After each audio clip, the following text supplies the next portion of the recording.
Hey guys, I am DM Zone. This is Gamers Oasis. Let's get into this. Alright, in this video we're going to talk about the dispelling of myths and rumors from the Dispel magic spell. I'm going to first start this off teasing a little bit about how this is actually a better scroll than the Memorize spell for almost every caster out there, or at least the large majority of them. For example, unless this spell is counterspelled, it affects all enchantments basically of a non-permanent type. So therefore it doesn't affect magic items per se, but it does affect buffs and these type of things that you put on people. It also affects debuffs, for example.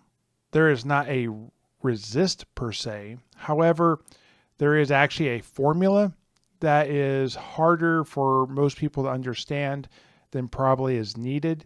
And this is an example of where maybe they got in their own head too much and this made sense to them at the table.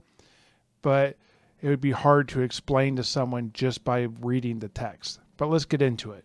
So the rules only give one example. They state that there is a ratio between the caster and the target. So let's go ahead and view the caster as a numerator, aka the top number of a fraction. And the target is the bottom number of the denominator. Now the example they give is a 5th level caster targeting a 10th level target. That would make it 5/10, okay, or 5/10, or 1/2.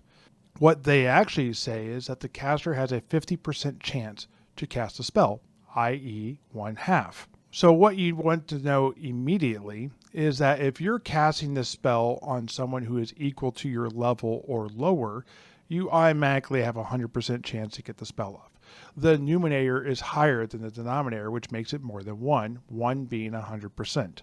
I hope that makes sense. I'm going to have a graphic go by here in just a second, and you'll see one. Now, where it gets a little bit confusing is when you start to look at odd numbers, not 5s and 10s. When you start looking at the target is 6th level and I am 5th level. Okay, now that's 5/6. What is 5/6? What's the percentage of that? There's several ways you can do that. I'm just going to go ahead and give an example here. I'll let you figure out the math on your own. I'll do like a community post with a PDF. All right, so here's how it works. So depending on how the referee rounds this will be 83 or 84% that you would be able to get the spell off on that person. But before I leave levels, let's go ahead and talk real quickly about an interesting portion I found with this spell. For example, do you know that scrolls are considered to be casted from a 6th level caster? This means that a 5th level caster could create the scroll and then it turns into a 6th level spell, which is interesting because now if you're casting on a 6th level target, it's 100%. This also means that a 1st level magic user and a thief of ability that can cast spells off of a scroll can target a 6th level caster with a 100% chance of getting the spell off. That's interesting. That's crazy. That's different than what most people would think, that the scroll actually could be more powerful. You actually have to become 7th level for it to be less powerful than what you would normally cast. And since this spell is not something that is so mainstay and not something you walk around with generally, I think it makes it far more powerful to keep it as a scroll. So let's go ahead and continue talking about how some of these things are awesome beyond this. For example, it says that it has a 10-minute or 1 turn duration. That means that I believe, again, this is another one of these spells that targets the caster and follows the caster. So anything within 120 feet or 12 inches on the sand table is able to be targeted. This means that you can also target more than one thing.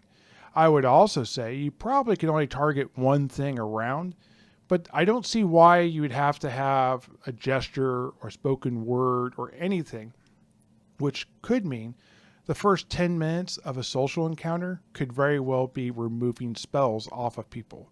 Now, does the spell have an effect that's noticeable? Most likely for sure. However, did I get this right? Did I get this wrong? Let me know in the comments down below what you think. Let me know what else I forgot about this spell and should be added maybe if I do a follow-up. Thank you and have a great day. I'll see you guys in the next one. Keep rolling those dice. Bye.